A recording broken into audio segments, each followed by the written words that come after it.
Alors, on nous demande lequel de ces schémas correspond à la liquéfaction en justifiant ta réponse. Tout d'abord, on rappelle que la liquéfaction, c'est le passage de l'état vapeur à l'état liquide. Pour les deux états, en termes de molécules, on sait que pour l'état vapeur, les molécules sont espacées. Alors, molécules. Les molécules sont espacées, libres, en mouvement rapide quand c'est à l'état vapeur. Et pour l'état liquide, les molécules sont groupées et quasiment libres. Donc, pour voir quelle représentation, il faut trouver un état où les molécules sont espacées, libres et en mouvement rapide dans la première position.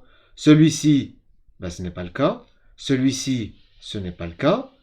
Eh bien, il ne reste que celui-ci. Maintenant, il faut vérifier ici que est-ce que les molécules sont groupées et quasiment libres?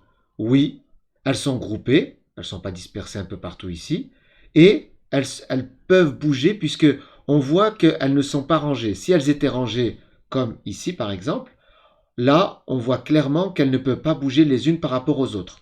Donc ça pourrait convenir. Donc la liquéfaction, c'est le schéma numéro 3. J'espère que cette vidéo t'a plu. Pense à mettre un pouce vers le haut pour m'encourager à poursuivre, à t'abonner si ce n'est pas déjà fait et à activer la cloche pour être informé des nouvelles vidéos. Allez, bon courage.